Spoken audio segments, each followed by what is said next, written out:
President Sisi orders the review of regional ring road closures for safety and alternatives.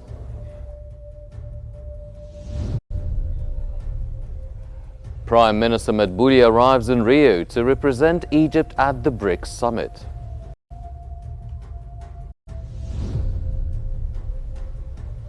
And the UNFFD conference in Seville recognizes Egypt's Nufi program as a leading model.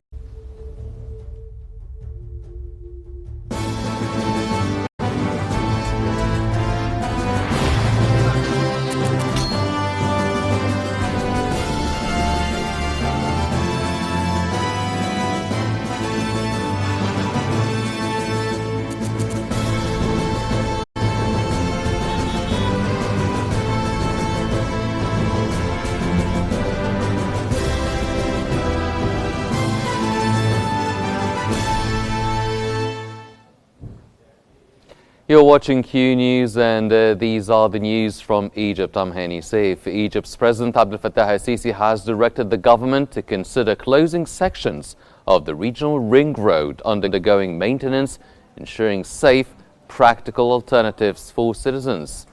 That comes as President al-Sisi also instructed the Interior Ministry to swiftly enforce legal measures against violators and intensify efforts to ensure road discipline, especially regarding speed and vehicle loads, in order to safeguard lives and property.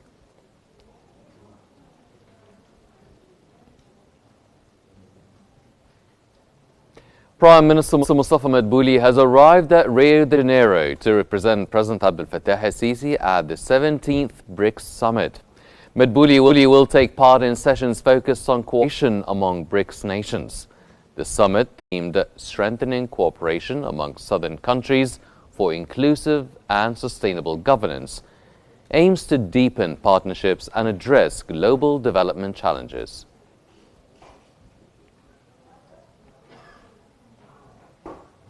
Egypt has extended heartfelt condolences to the U.S. government and people over the devastating floods in Texas, which left dozens dead and injured, including children.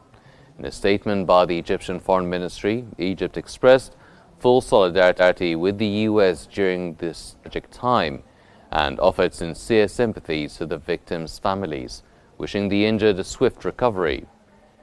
U.S. authorities confirmed more than 40 fatalities, including 15 children, while over 850 people were rescued after torrential rains caused flash floods near the Guadalupe River, prompting ongoing search efforts for the missing.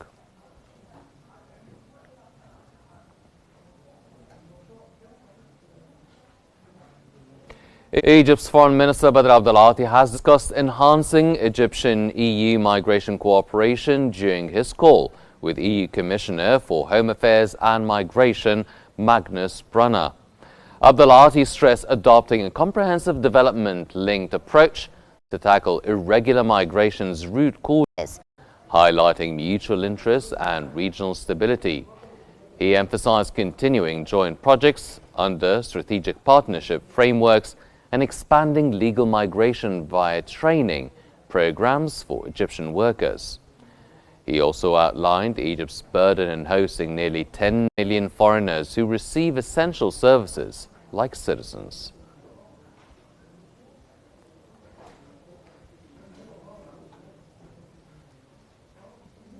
Egypt's Foreign Minister Badr Abdel-Ati and Saudi Foreign Minister Faisal bin Farhan have affirmed the deep historic ties between their nations.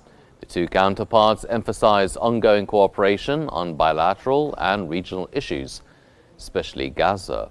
Discussions covered Egypt's efforts to secure a ceasefire, ensure humanitarian aid, and host a post-war reconstruction conference. They also addressed the Iranian-Israeli tensions, the nuclear file, and Sudan's crisis, agreeing to maintain close coordination for regional stability and shared interests.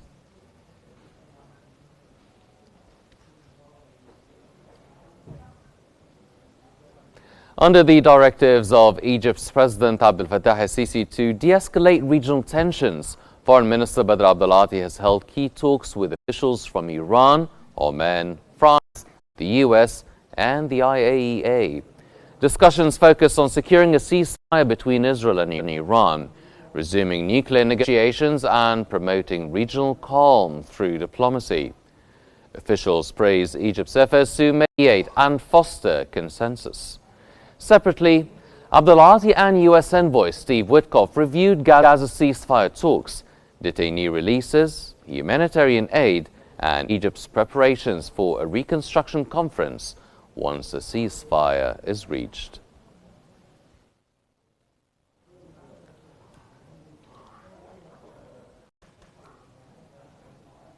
Egypt's Minister of Communications and IT, Dr. Amr Talat, has departed Cairo for Geneva to attend the WSIS Plus 20 Forum and the AI for Good Global Summit, organized by the ITU and co-hosted by several UN agencies from July 7th to the 11th. The events bring together over 40 ministers and 60 telecom regulators. Egypt's delegation will share its digital and AI vision, spotlight investment opportunities, and discuss global digital cooperation. Dr. Talat is also scheduled to meet international officials and tech giants to explore partnerships and innovation exchange.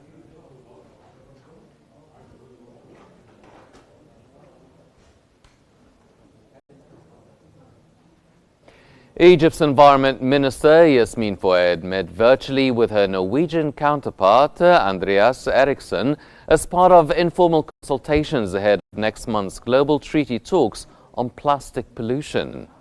Minister Fouad stressed Egypt's commitment to a fair and inclusive treaty, highlighting national efforts like extended producer responsibility and curbing single-use plastics. She called for flexible, supportive measures to help developing countries transition.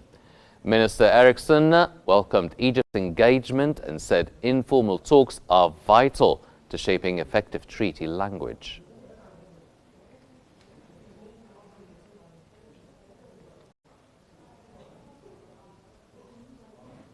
Egypt's Minister of Petroleum, Karim Badawi, has announced the arrival of the world's largest marine loading arm for the country's fourth floating regasification unit, Winter. Transported by a rare Antonov cargo plane to Cairo, this crucial equipment marks a key step towards securing natural gas supply ahead of the summer peak. The unit will be connected to the national gas grid via the United Gas Derivatives Company in Damietta, ensuring readiness to meet rising energy demands. Meanwhile, the floating regasification vessel Energos Force is set to arrive at Jordan's Aqaba port to act as an emergency backup, strengthening regional gas supply resilience.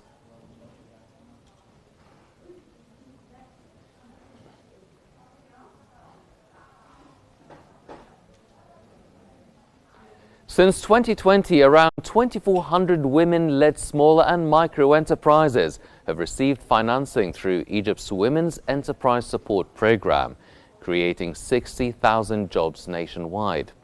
According to Bassel Rahmi, CEO of Mesmida, the program, run in partnership with the French Development Agency, targeted women in both rural and urban areas, with a focus on Upper Egypt and the Nile Delta. Support included vocational training, marketing, and access to exhibitions across sectors like food processing, garments, and khayamiyya, traditional tent making. Rahmi said the initiative reflects Egypt's broader strategy to economically empower women and achieve sustainable development goals, with continued collaboration from AFD and national agencies.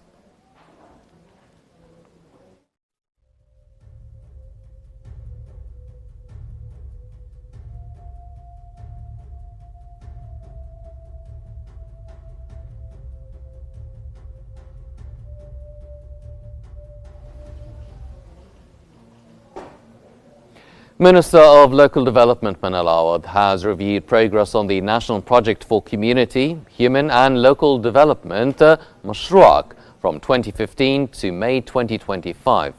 In May 2025 alone, 1,206 SMEs received about 374 million Egyptian pounds in loans, creating 6,077 direct jobs. Since launch, Mashruaq has financed over 215,000 projects with more than 33 billion pounds in loans, generating over 1.43 million jobs nationwide.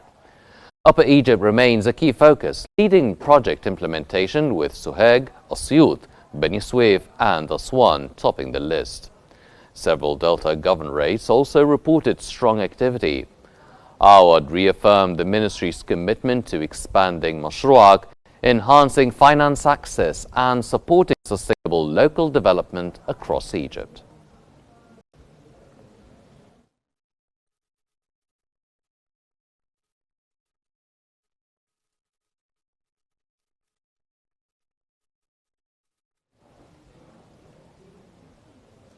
An Egyptian-Italian archaeological team has uncovered a group of Greco-Roman rock-cut tombs near the Khen Mausoleum in Aswan, Egypt. The includes tomb number 38, notable for its preserved hieroglyphic inscriptions, a limestone sarcophagus, and multiple mummies, some of children.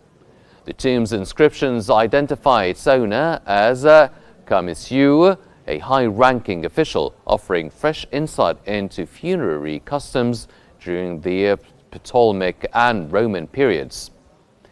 Egypt's Minister of Tourism and Antiquities, Sharif Fathi, hailed the find as a major contribution to understanding Aswan's role as a Greco-Roman cultural hub.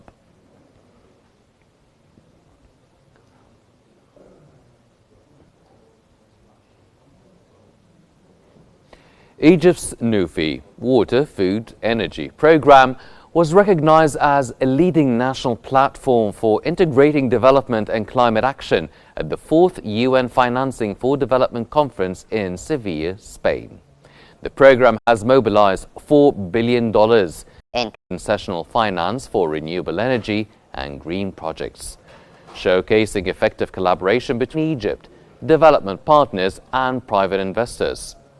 Minister of Planning, Economic Development and International Cooperation, Rania Mashad, highlighted NUFI's role in advancing sustainable development and reforming global financial systems.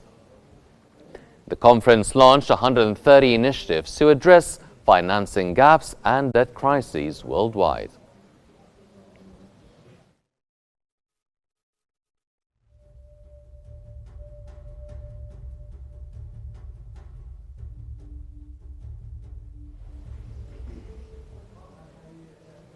Finance Minister Ahmed Kushuk emphasized strengthening connections between Brics and neighboring countries through cross-border projects. During a meeting with Russian Deputy Head Maxim Oreshkin at the Brics 2025 meetings in Brazil, Kushuk highlighted the new development bank's potential to close financing gaps and called for greater use of sovereign wealth funds and development banks to boost emerging markets. He also proposed advancing Egyptian-Russian projects and bilateral investments under the new Brics investment platform, aiming to deepen economic and trade ties with Russia.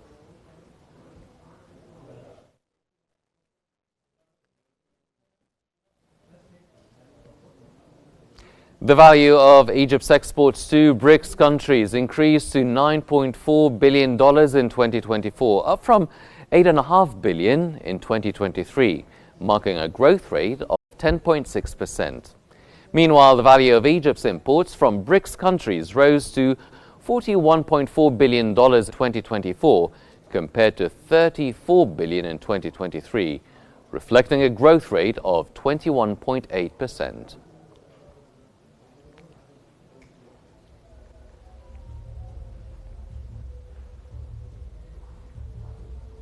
These are all the news we have for now, but here's a reminder of today's main Egyptian stories. President Sisi orders a review of regional ring road closures for safety and alternatives.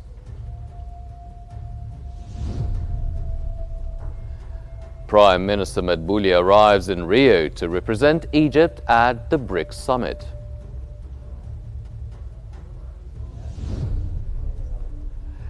And the UNFFD conference in Sudan recognizes Egypt's Nufi program as a leading model.